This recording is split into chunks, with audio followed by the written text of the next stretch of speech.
Executive Committee of the National Space Society. I'm having a good time here at this conference. I'm really enjoying what this host committee has done for us here.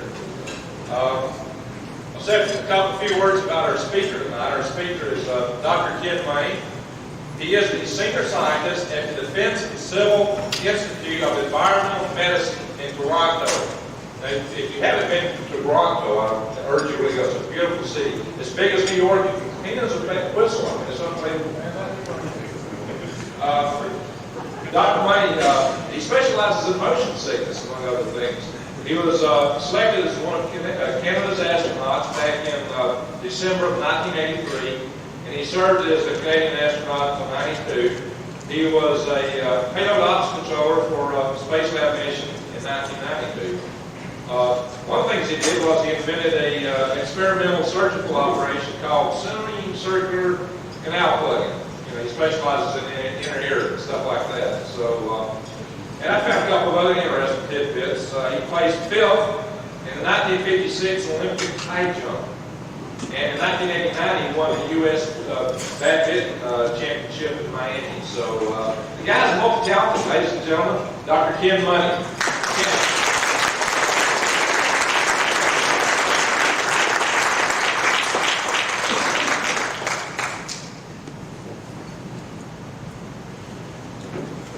Thank you very much, Greg. Good evening, my fellow humans. The reality here this evening is that there are some things that are very difficult to describe, difficult to understand. And the first slide that I have here describes people trying to explain how big is the Big Bang. So it is a rather difficult topic dealing with purposes and reasons, but we'll do our best. And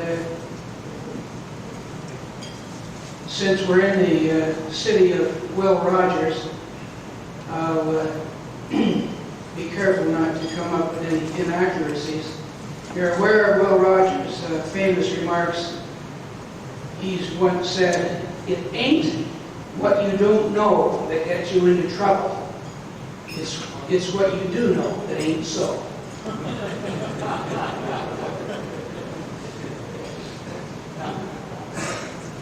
And also, my language will not be always politically correct this evening, but presumably in the city of Will Rogers, that's okay. It's a pleasure to be here in Oklahoma City, in Oklahoma, in the United States, in North America, on planet Earth, in the solar system, on the Orion arm of the Milky Way galaxy, in the local cluster of galaxies within the Virgo supercluster. It's an excellent location for humans to be, and a dandy location to discuss why we want to create colonies that are independent of planet Earth. Now, in giving a talk after dinner like this, it's best to just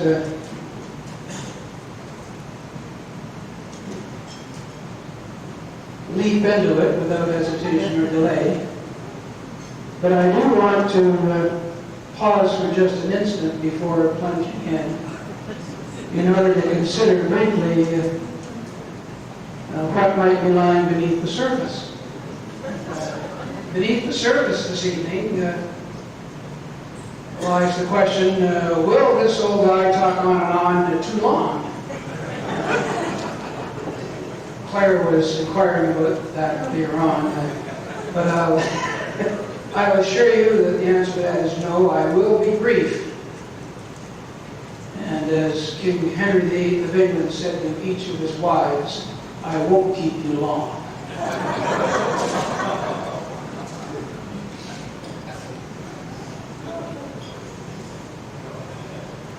So let's ask the question, why should humans fly in space? Well, the purposes most often given for flying in space are scientific investigations and spin-offs, exploration and adventure, a positive effect on youth, a demonstration of our scientific and economic strength, and a fifth one, we shall have to create a colony independent of planet Earth eventually in order to avoid extinction of our species. And I'll discuss that one briefly. Will we really have to have a colony independent of Earth to avoid extinction? And the answer to that is probably yes.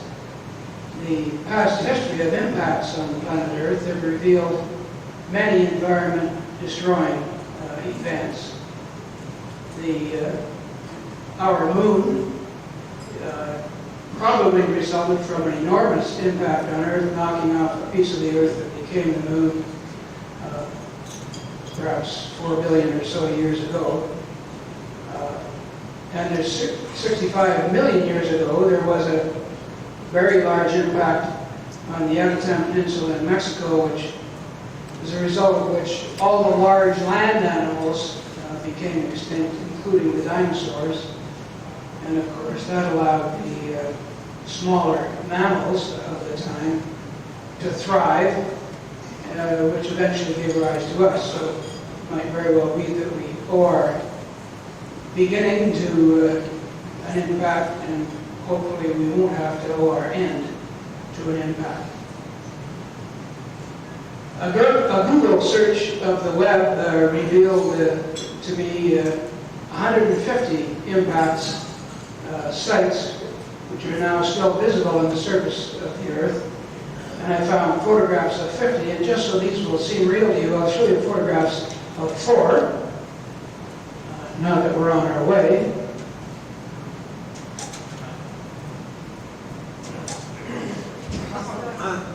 The projector seems to have turned off.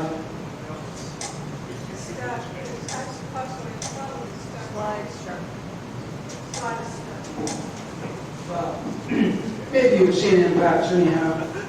I was going to show you the Sudbury impact in Canada, which is 60 kilometers across on the surface and 200 kilometers under the ground, and contains still enormous amounts of nickel. There's also the Lac-Ménicouagan impact in Canada, which is 70 kilometers across. There's the Wolf Creek impact zone in Australia, which is relatively new, only 300,000 years old. Unlike Sudbury, which is 1.85 billion years old, the Wolf Creek is just under 1 kilometer in diameter, Kirby. And then there's the one that's called, appropriately enough, Meteor Crater, it's called, near Flagstaff, Arizona, less than half a kilometer across and only 30,000 years old. Now, there have been many more impacts than 150 that still have surface features.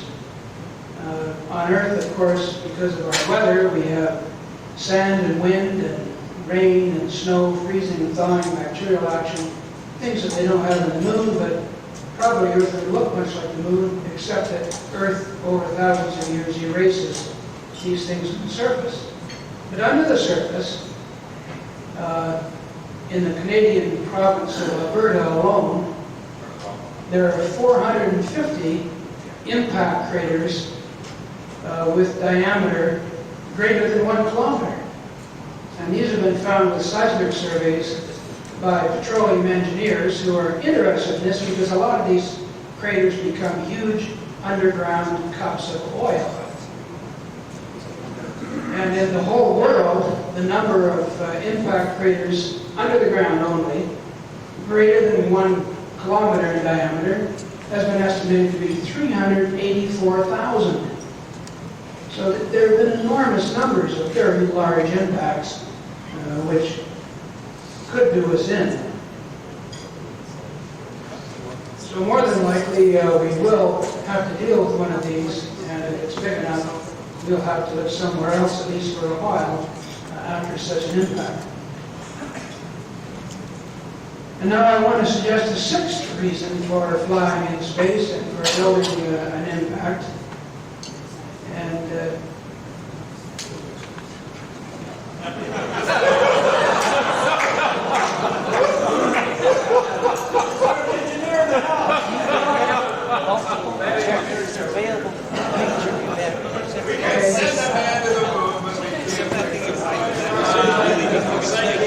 no, we can fix it. It'll just take a little time. But a sixth reason for building a... Here's what I spit the dust. Oh, pity. We can help, we can save. Okay. And the sixth reason I'd like to suggest is that building such a colony is more interesting than what we are doing now. So what are the major activities of humans? What are we doing now?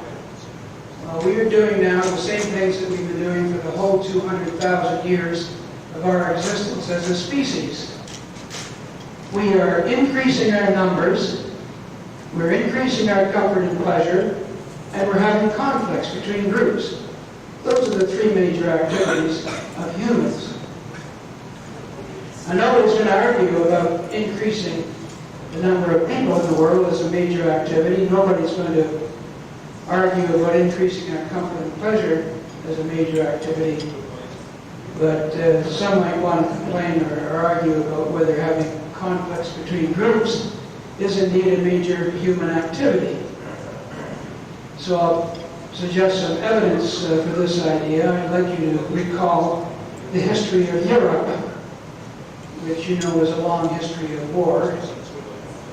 And when Europeans arrived in North America, they found that the North Americans had also divided themselves into groups and were busy having wars between groups. And it was true also of South America, and it was the same thing in Africa and in Asia. So we have a long history of this rather major kind of group conflict. And there's also genocides and terrorism. And these are killings where the people killed really can't fight back. And I'd like to describe some of these to you. To quote Blaise Pascal, the famous French physicist who lived in the mid-1600s in Paris, he also made major contributions to probability theory as well. But Pascal once wrote, "Men never do evil so completely and so cheerfully as when they do it from religious conviction." Now, normally, we find we can admire the behavior that follows from religious conviction. And I believe what Pascal had in mind was the Christian killers who had a practice of taking people who disagreed with them and stretching them on racks or burning them alive at the stake. And I wasn't able to find any numbers in which I have confidence, but I saw numbers as low as 60,000 during the Middle Ages who were killed in that way, and as many as 1.5 million. So perhaps it's somewhere between 60,000 and 1.5 million that the Christian killers get in. And of course we have the Islamic Al-Qaeda killers who in 9/11 slaughtered roughly 3,000 people in New York and in Washington. But we can't really blame it all on religious conviction. And in fact, since we're in the city of Will Rogers, I would like to amend Pascal's remarks and say, "Men never do evil so completely and so cheerfully as when they do it from religious conviction or political conviction." You'll recall the McVeigh-Nichols killers who killed 168 people here in this city. And they professed, at least, that they did it from political conviction. And I would put it to you that, in fact, these killers, both the Christians and the Islamics and the McVeigh-McNichols killers, have their neural mechanism for group conflict turned on either by religious conviction or by political conviction. And once this mechanism is turned on full, the person is transformed fundamentally. You've probably not received a satisfactory answer to the post 9/11 question, why do they hate us? And of course the answer to that is they've had their neural mechanism for group conflict turned on by religious conviction. It's a mechanism which is clearly present in lions and in horses and elephants and chimpanzees and monkeys, and this neural mechanism is so widely found among other mammals is clearly present in us.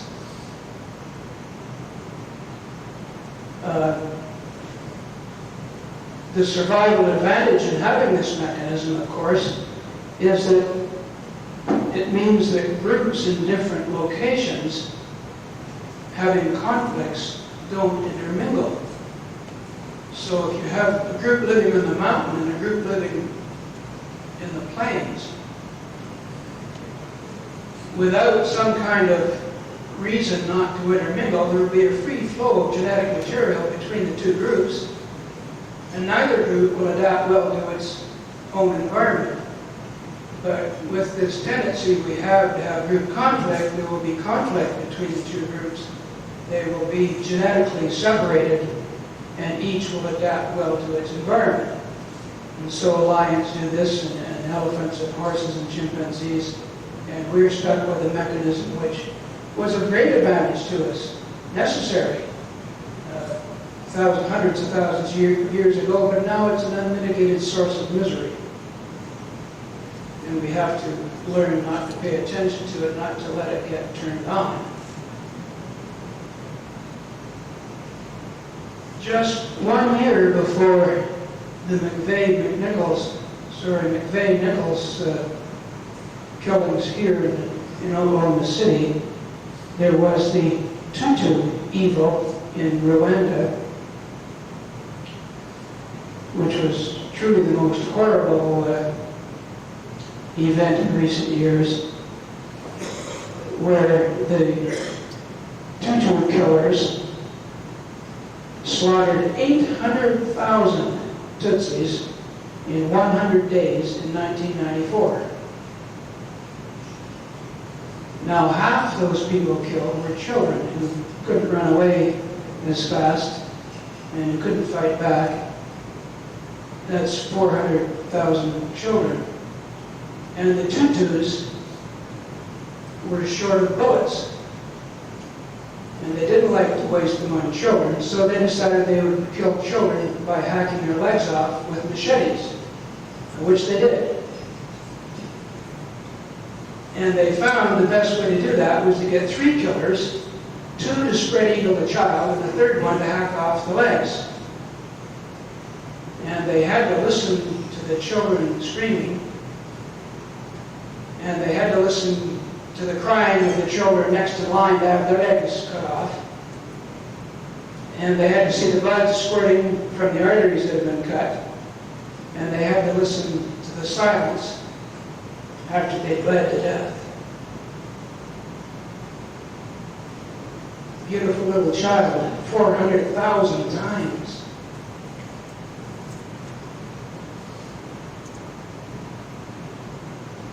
Now, if someone were to ask you if you would care to be employed cutting the legs off children and offering you enormously high amounts of money to do it, how much money would you hold up for?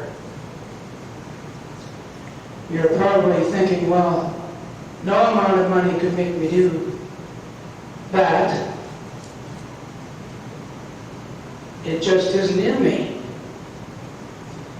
And I would suggest to you that we found something interesting here, because of course it isn't in you, but it was in thousands of Tutus who have to exile 400,000 children. And what I'm saying here is the only way to explain this is that Tutus had their neural mechanism for group conflict turned on full, and your neural mechanism for group conflict is not turned on full, but yes, it's in the person you would become if that mechanism were turned on.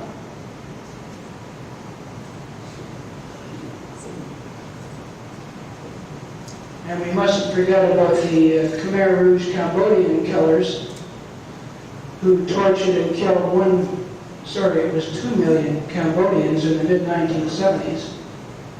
And they were well known also for torturing and killing children in the presence of their parents, for the reason that they didn't like the parents. And then after the children had finally died, they then would torture and kill, after the children had finally died, they would then torture and kill the parents afterwards. 2 million Cambodians in the mid-1970s. And if you want to look back, there was the 1.5 million Armenians killed by the Ottoman Turk killers, 1915. There were the 6 million people killed by the German killers in the Holocaust, and 8 million, I'm lowballing these, the lowest numbers I could find on the web, 8 million enemies of the people in the Soviet communist countries that were killed by the communists. Political conviction in that case also. And some 13 million Chinese enemies of the people were also killed.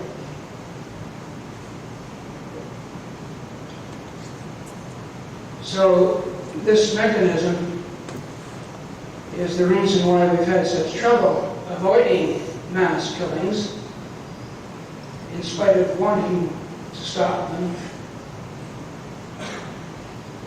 And anyone who wants to read about this mechanism and learn what a human is, I'd recommend an article by Marcy Digger in the March 2003 edition of the Pakistan Journal of Social Sciences. And if you can only get the abstract on the web, I'll be happy to send you an electronic copy of the whole article if you give me your email address. So perhaps you're now convinced that group conflict is a major human activity and one of the three in which we have neural mechanisms and in which we spend most of our time and effort and money. And surely it's much more interesting to build a colony, and colonies plural, independent of planet Earth, rather than just continuing, increasing our numbers, increasing our comfort and pleasure, and having conflicts between groups. Especially the ones where you're not in battle, you're just slaughtering people. So we will build colonies independent of planet Earth, and we'll do it for scientific investigation and spin-offs, and for exploration and adventure, and for a positive effect on youth, and because we will have to eventually to avoid extinction, but also because it's more interesting than what we're doing now. It's surely much better than what we're doing now, and we could do better. You'll often hear we can't afford to build a colony independent of planet Earth. But we have to understand that we can't afford, in this case, just means we prefer. We prefer to do something else. Now, we might just as well say, well, whatever it is you want to do, whether it's increasing your numbers or increasing your comfort or having conflicts between groups, what's the purpose of those things? And why do you prefer them?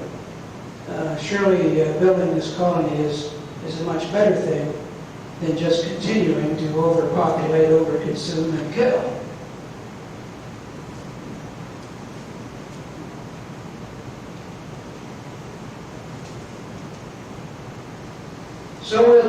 colonies because we choose to do it. We'll tell our neural mechanisms for behavior to go jump in the lake, and we'll choose to do something else instead. Homo sapiens will become Homo spatiens. We will create colonies, and those colonies will create colonies, and we will evolve into 1,000 different species better than the one we are now. Thank you.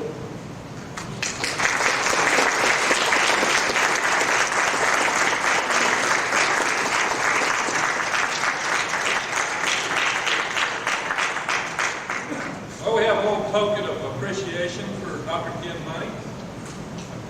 Thank you very much, Jeff. You're welcome.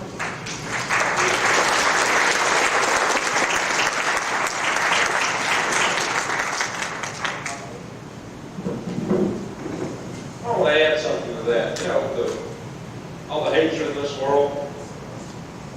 A few weeks ago, an amateur group, CSX, an individual I know well, Allison, hit space. They did it from a garage-built rocket. This is something that nations only could do. Superpowers at that, just a few decades ago. My group figured out for a few tens of thousands of dollars how to defeat the COCOM limits for civilian GPS in a garage. We are at the point that people will be building weapons of mass destruction in garages. That will come. We will reach a point that if we have these kind of hatreds in the world, that if this neural mechanism kicks in, or stays kicked in, we will not survive. We just simply will not. Maybe the biggest spin-off in space is what Frank White would call the overview effect. We have got to see ourselves and our planet and our world in a new light. And we've got to learn to get along, or we won't be here to worry about it. Thank you.